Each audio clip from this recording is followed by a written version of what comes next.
cross my heart and hope to die. Welcome to my dark side.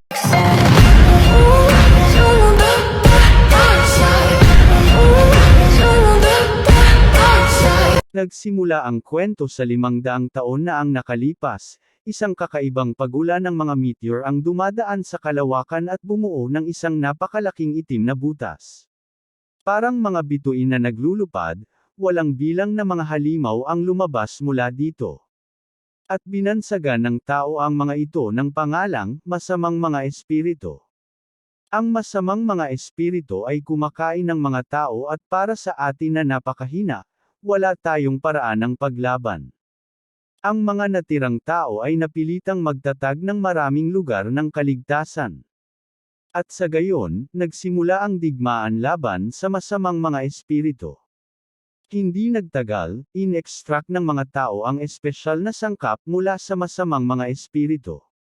At iniinikta ito ng mga siyentipiko sa mga hayop, na nagiging sanhi ng kanilang pag-mutate at pagiging mas malakas. Ang mga tao na may malakas na espiritual na kapangyarihan ay maaaring makipagkasundo sa mga itinamad na hayop upang gawing mga espiritu na kasama. Bilang resulta, isang bagong trabaho ang sumiklab, ang Spirit Master. Sila ang bagong pag-asa ng sangkatauhan sa pakikipaglaban-laban sa masamang mga espiritu. At bilang isang nilalang na kayang labanan ang masamang mga espiritu at protektahan ang sangkatauhan, mataas ang pagtingin sa mga Spirit Master sa lahat ng dako. At pagkatapos nga ay makikita natin ang isang aso na kinakagat ng isang spirit pet at tinatawag ng amo ang aso niya na 205 ng pangalan ng aso na kinakagat ng isang spirit pet, habang ang amo ay tinatapakan ng isang paa na parang basura wika ng tinatapakan na Joey bitawan niyo ang kanyang aso. Sambit ni Joey na habang tinatapakan niya ang ating bida na si Ye Chenxing wika niya na laging mong tandaan na kami ay pagbibigyan mo ng kasiyahan para babujin ka araw-araw para naman may silbi ka pa na buhay pa ka sa mundong ito. Wika ni Joey na sa ngayong pagkakataon kukunin ko ang buhay ng iyong aso ngunit sa susunod kukunin ko ang iyong buhay sambit ng dalawang kasama ni Joey na si Ye Chenxing ay talagang walang silbi iniisip ba niyang maging spirit master sa pagdadala ng isang husky para sa isang taong hindi pa makapagtayo ng kasunduan talagang siya ang pinakawalang kwenta sa mga walang kwentang tao. At hindi napigilan ni Ye Chenxing ang kanyang galit na sabi niya sa kanila na Joey ang lahat ng ito ay pagbabayaran niyo rin balang araw na papatayin ko kayong lahat ng walang awa, at napatawa naman si Joey sa narinig kay Ye Chenxing sa mga pinagsasabi niya wika niya na papatayin mo ako kung ganun magagawa mo ba iyon kailan pag namatay ka na at mumultuhin mo ako nagpapatawa ka ba hindi iyon mangyayari magpakailanman. At naging demonyo na nga ang pagmamoko ni Joey na gusto nang patayin si Ye Chenxing dahil tutuperin na niya ang paghihiganti ni Ye Chenxing sa kanya na multuhin siya pag namatay na siya habang tinapakan niya ulit si Ye Chenxing, at susuguri na si Ye Chenxing ng pet spirit ni Joey. Ngunit natigil sila nang narinig nila ang boses na tumigil na sila sa ginagawa nila na pangbubuli kay Ye Chenxing.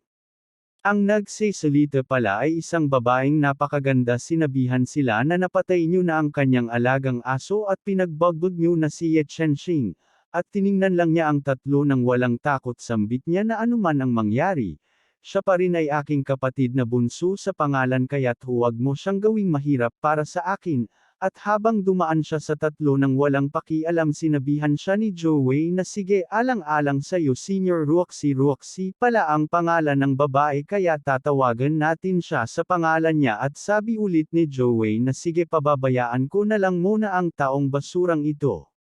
At sinabihan si Ye Chenxing ni Roxy na bakit mo ginagawa ito ngayon sa mundong ito ay nagbago na ang isang katulad mo na isang normal lamang na tao ay hindi na magtatagal sa mundong ito kung kakalabanin mo ang Spirit Master habang nakayakap pa rin ang ating bida sa kanyang alagang aso na si 205 napatay na. At dagdag pa niya na huwag mo nang kalabanan si Joey dahil ikaw rin ang mahihirapan dahil siya ay may kinakapitan na pamilya na kilala ng tao at maimpluwensya na kaya kang patayin ng walang nakakaalam dahil isa ka lang normal na tao. At napatahimik naman si Roxy dahil nakita niya na hindi siya pinakinggan ni Ye Chenxing sa mga pinagsasabi niya kanina pa. At nagsalita pa rin si Roxy si 205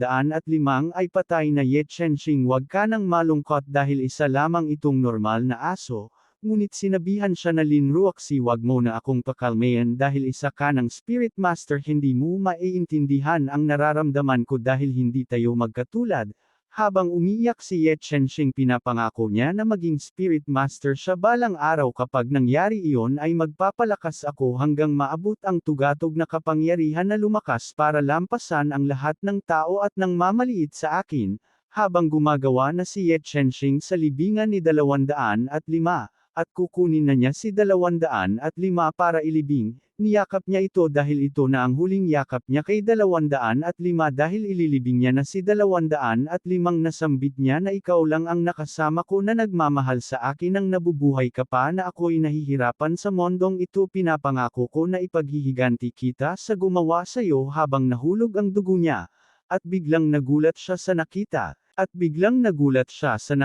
Dahil lumabas ang isang simulator system na tinatawag niya ang sarili na nag-activate dahil nakumpirma na ang dugo ni Ye Chenxing, dahil dun lumabas siya para tulungan si Ye Chenxing, at dagdag pa ng simulator system na ang host ay may pagkakataon na pwedeng gumawa ng isang spirit pet gamit ang system na ito. At nagulat naman si Ye Chenxing sa kanyang narinig na pwede siyang gumawa ng sarili niyang spirit pet gamit ang simulator system. Sabi ng simulator system na ang paglikha ng isang espiritu na kasama ay nangangailangan ng mga materyales na maaaring mahanap ng host sa kanyang sarili, at magbibigay rin ang sistema sa host ng isang misteryosong kahon ng yaman mula sa panahon sa panahon. Ito ang misteryosong kahon ng yaman mula sa simula ng gantimpala. Gusto mo bang buksan ito? At hindi na nagdalawang isip si Ye Chenxing na buksan ang misteryong chest. At may ipinaliwanag ang isang bagay na ang Hellfire, isang uri ng apoy mula sa puok ng mga yumao na kayang mangsunog ng kaluluwa, 5 star na materyal. Patak ng dugo mula sa isang sinaunang Diyos na naglalaman ng nakakatakot na kapangyarihan, 4.5 star na materyal. Isang grupo ng misteryosong espiritu, 3 star na materyal, at lumabas na nga ang nasa kahon. Ang lumabas ay isang sinaunang ipinagbabawal na bagay, may kakayahan na manipulahin ang panahon at kasalukuyang nasa sugatang kalagayan, isang 5 star materyal, at napatanong ang ating bida kung ito ba ang material na gagawa ako ng isang spirit pet, at sumang-ayon naman ang simulator system sa sinabi niya. Dagdag pa ng simulator system na ang sistema ay nagsukat na malapit sa host at may isang lubhang sugatang at mamamatay na 5 star na materyal na siyang masyadong nasaktan na husky. Gusto mo bang subukan ang paglikha ng isang spirit pet na kasama? At napatanong ang ating bida na sigurado ka ba, habang napalingon siya kay 205 na isang lubhang sugatan at mamamatay na mutated na husky. Ang ibig sabihin mo maaari kong iligtas si 205. Siyempre itinuturing din ng sistema ang mga spirit pet na kasama bilang mga materyal. Ang patak ng dugo sa 4 na item ay naglalaman ng malalaking halaga ng kapangyarihan, kaya't may malaking tsansang mabuhay ito, at inirekomenda ng sistema na idagdag ang asul na ilaw na masa at apoy mula sa puok ng mga yumao upang mapataas ang mga attributes ng nilikhang spirit pet na kasama. At napangiti naman si Ye Chenxing na ginamit niya na ang ancient forbidden item na nakuha niya para buhayin na si 205. Na makikita nga natin na umangat ang katawan ni 205 na magsisimula na maging spirit pet, at gumalaw na nga ang kanyang paa, at napaungol si 205 sa sakit na magiging spirit na siya, at minulat niya nga ang kanyang mata na makikita nga natin na may aura sa kanyang mata na kulay blue, at natapos na nga magmutated si 205 na nagtagumpay na maging spirit pet na tinatawag na itong Cerberus type, demonyo pagsusuri, 5 star uri ng lumalagong antas, F5 mga kakayahan, kidlat, atake ng apoy mula sa puok ng mga yumao, pagmuya kahinaan, uri ng makina karaniwang kalagayan, 000.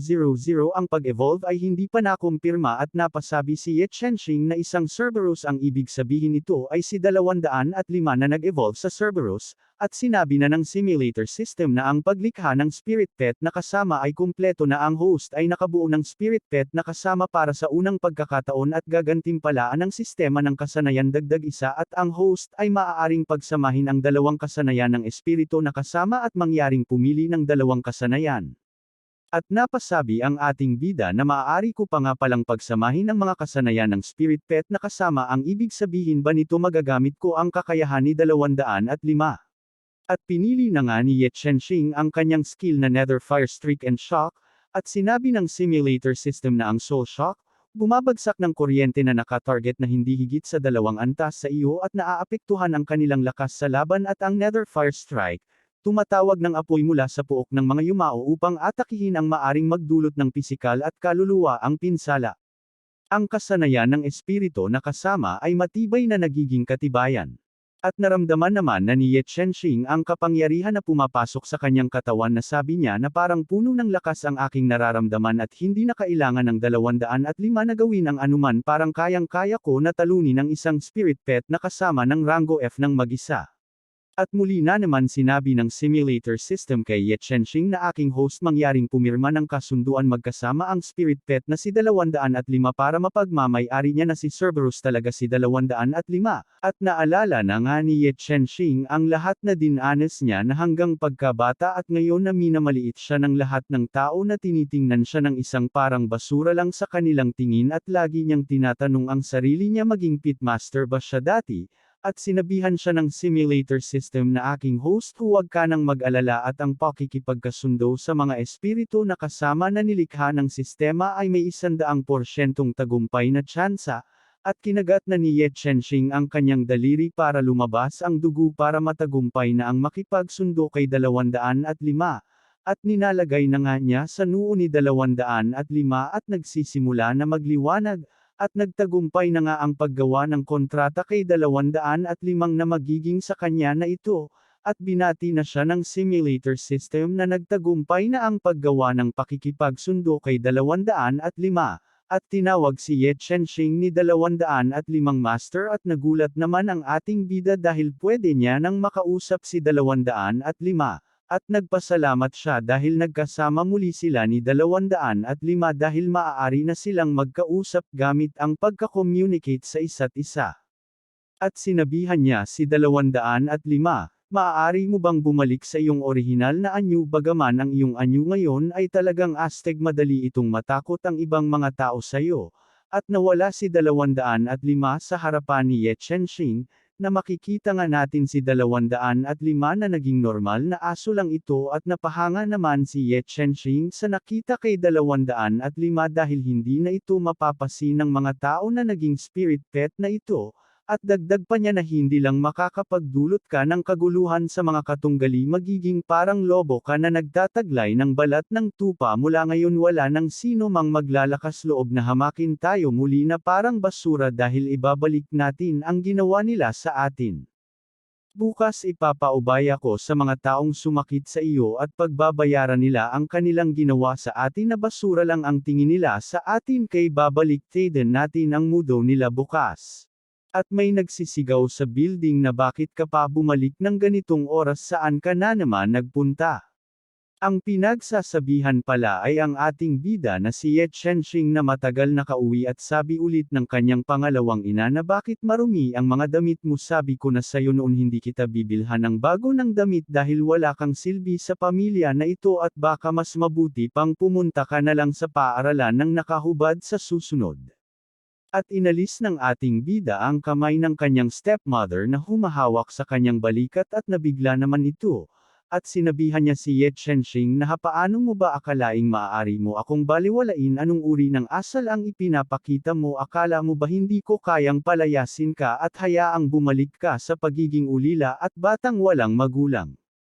At pinagsisigawan na nga niya si Ye Chenxing ng kung ano-ano na masasakit na salita. At natigil naman ang ating bida sa mga naririnig sa kanyang stepmother na sambit ka na ulila, kaya bumalik tayo sa kanyang nakaraang bata na pinag-aapi siya ng kanyang sariling stepmother na tinuturing niyang pamilya nang siya ay 5 taon at isang aksidente ang nagdulot sa akin ng pinsalang pang-isipan at ang aking mga magulang ay misteryosong nawala sa nasabing aksidente at pagkatapos kong mag-ayos ako'y ipinadala sa isang ampunan. Noong ako'y 6 na taon ako'y inampun ng aking kasalukuyang pamilya, ngunit sila ay mayroon din silang isang anak na babae na si Ruoxie. Sa mga sumunod na panahon ay mabilis nilang napagtanto na ang aking mga kapangyarihang espiritual ay nasira at ako na hindi makakasundo ng espiritu na kasama ay naging isang lower class sa lipunang ito. Ang batas ay nagsasaad na ang mga inampun na ulila ay dapat palakihin hanggang sa edad na 16 kaya't ang aking mga inampun na mga magulang ay may kasamang pag-aatubiling tinanggap ako. Ngunit ang kanilang asal sa akin ay naging labis na masama kahit na wala akong ginagawang masama sa kanila sila'y magagalit at sasaktan ako na parang basura na walang pinagmulan kaya tinanggap ko lahat ang sakit na dinadanas ko sa kanila na pang-aapi sa akin na hindi ako tinatrato na isang tao pa rin at tinatrato nila kung na parang ipis sa kanilang tingin. Ngunit ngayon ay nagbago na hindi na ako kailangang magtiis dito ng lalo pa. At tinitigan niya ang kanyang stepmother na irita na sinabihan niya na ano ulit ang iyong sinabi, at nagpalabas siya ng aura sa kanyang katawan at nagulat ang kanyang stepmother niya dahil hindi na ito nagbibigay ng respeto sa kanila, at biglang sumingit si Roxy sa kanilang harapan para tigilan na sila sa kanilang ginagawa na walang kabuluhan, at ginamit naman ito ng pagkakataon ng kanyang stepmother na sinasabihan siya na pasaway ka anong akala mo sa sarili mo at pinigilan naman siya ng asawa niya na sinasabihan siya na huwag mong awayin siya at hindi na magtatagal at magiging 16 na siya kaya pagkatapos nun hindi na natin kailangang alagaan siya pa at papalyasin na natin siya sa pamamahay na ito. Ngunit hindi pa rin tumigil ang stepmother na sinasabi siya na kung pagkatapos ng 10 taon kung pag-aalaga sa kanya at wala siyang kahit konting pasasalamat sa kanyang puso at nagtatangkang manghantad sa akin kaya lumabas ka na sa bahay na ito ngayon din. At pumayag naman agad si Ye Chenxing sa sinabi ng kanyang stepmother dahil ginasto niya rin ito na mangyari kaya't sinabihan niya ang kanyang stepmother na okay lang ayaw ko na rin naman manatili pa sa lugar na ito ng matagal, dahil nairita ako sa mga taong nakatira dito sa bahay na ito at matagal ko na rin itong hinihintay. Habang papaalis na siya nag-iwan siya ng mensahe na mas mabuti pang nangyari dahil hindi ko naman ginasto na makasama kayong pamilya at para pagsisihan niyo balang araw ang lahat ng ito makikita niyo. At hindi nagpapahuli ang kanyang stepmother na sabihan siya ng masasakit na dahil ayaw mo nang manatili kaya agad kang lumabas dahil sa iyong walang kwentang kwalifikasyon ikaw ay basura lamang sa lipunang ito nang wala kami magkakaproblema ka sa pagtira sa kalsada. Habang lumabas na siya sa gabi na naglalakad siya habang dala niya ang kanyang bagahe, at bigla siyang napangiti at napatanong siya kung mahirap bang mabuhay, napasabi si Ye Chenxing na kung ganun hindi ko na iniisip kung paano ako mabubuhay sa mundong ito at tinanong niya ang sarili niya na kung paano mabuhay na mas magandang buhay pa sa iba, at may narinig si Ye Chenxing sa kanyang pangalan na tinatawag siya. Ang dumating pala ay si Roxy na hiningal pa ito na humahabol pa sa kanya at tinanong niya si Roxy na bakit ka pa pumunta rito ngunit sinabihan lang siya na pumunta ako dito para habulin ka at para humingi ka sa aking ina ng patawad dahil sinabihan ko na sila na papatawarin ka kaya't bumalik ka na dahil mahirap mabuhay sa labas at yun lang ang aking pinunta rito para habulin ka. Ngunit sinabihan lang siya ni Ye Chenxing na hindi na ako babalik dahil wala naman akong ginawang masama sa kanila at bakit pa ako pabalik doon.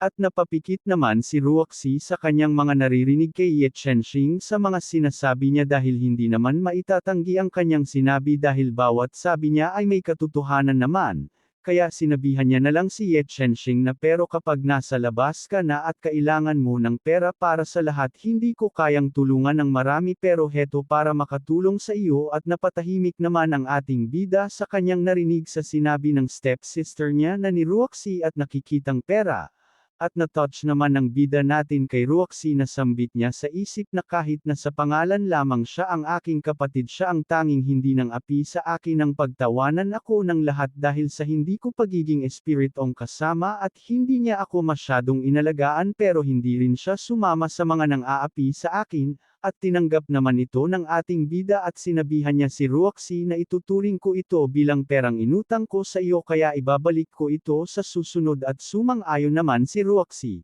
na makikita nga natin na ang apartment building, at sinabi ng tao na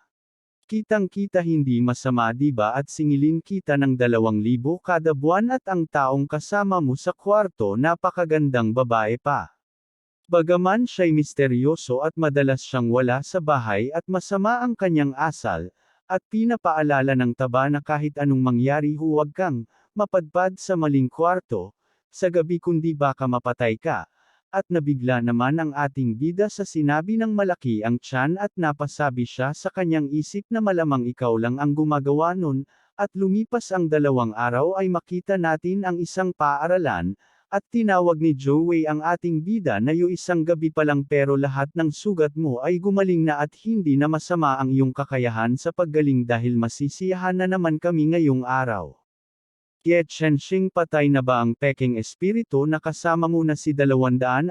at kaya bakit ka pa pumapasok sa paaralan ngayon araw? At napasabi ang ating bida sa kanyang isip na halos hahanapin na kita pero hindi ko inakalang nasa harap mismo ng pinto ko kaagad. Habang nagkalapit sila at tinitingnan nila ang isa't isa, at tinitigan ni Joey si Ye Chenxing na may binabalak, at pinagmumura niya si Ye Chenxing dahil hindi ito sumasagot at sinabihan niya ito na habang tinaas niya ang kamay niya, bakit ngayon hindi mo pa binababa ang iyong ulo para magbigay ng respeto sa akin, ngunit sinibayan siya ni Ye Chenxing ang kanyang kamay para paluhudan. At naging baliktad ang sitwasyon niya dahil naunahan siyang hawakan ng ating bida na pinapaluhad siya na parang asong ulol, at napasigaw siya na ikaw putang ina ka, pumapalag ka na ngayon sa akin, at sinabi ng ating bida na ano lumalaban ngayon, ipapakita ko sa iyo kung paano lumalaban ang isang basura at ipis na tinatapakan na ibabalik ko sa iyo kung ano ang ibig sabihin nun, at dinurog na nga ng ating bida ang kamay ni Joey nang walang kahirap-hirap. At naramdaman naman nito ni Joey ang sakit ng paghihiganti ni Ye Chenxing sa kanya, at napasigaw na nga siya ng sobrang sakit na habang hinahawakan niya ang bali niyang kamay, at hindi pa nakontento ang ating bida sa ginawa niya at bigla niya itong sinipa ng malakas patungo sa dibdib, at natilapon si Joey sa sipa ni Ye Chenxing ng malakas. Sinabihan niya si Joey na ito'y simula pa lamang at unti-unti ko ibabalik sa iyo ang ginawa mo sa akin, at napasabi ang mga kaklase ng ating bida na nasambit nila na Ye Chenxing ba iyon, papaano siya biglang naging ganap na mabangis ngayon, ano ang dahilan sa kanyang pagbabago, ang hindi kagalingan na si Ye Chenxing ay talagang nakatalo kay Joey. At sinabihan siya ni Joey si Ye Chenxing na ikaw na basura ka, paano mo ako inahas at pakakainin kita ng pang-regret dahil hindi ka namatay kahapon, hayop ka, at pinalabas na ni Joey ang kanyang spirit pet na si Iron Wolf, at nagsimula nang lumabas ang spirit pet ni Joey na si Iron Wolf, at nang makalabas na nga ito ay may antas ito na espiritu na kasama, Ironback Wolf. Uri, laban. Pagsusuri, kalahati bituin. Antas, F3. Mga kakayahan, kuko, kagat, Ironback impact. Kahinaan, uri ng lumilipad, uri ng multo, ang tiyan ang pinakamahina sa kanya. Karaniwang kalagayan. Landas ng pag-unlad, at napasabi siya sa isip na ito ay 1.5 bituin lamang at hindi ito maituturing kahit kititing sa aking 5 bituin na espiritu na kasama. At dagdag pa niya na pagkatapos pagsamahin ang mga kasanayan ni 205 at kaya ko na bang makipaglaban sa mga F3 na espiritu na kasama. Habang galit na si Joey sa ating bida, sinabihan niya na ang kanyang spirit pet na si Iron Wolf na sige patayin mo na siya ng walang awa, at sumugod na nga ang spirit pet ni Joey patungo na kay Ye Chenxing. At dito muna matatapos ang ating recap para may aabangan na naman kayo sa sunod nating video, kaya kung nagustuhan mo ito at kung bago ka pa lang sa YouTube channel ko, mag-subscribe ka na kung gusto mo pa ng kasunod at mag-like and share and comment kung gusto mo pa ng kasunod nito. Maraming salamat.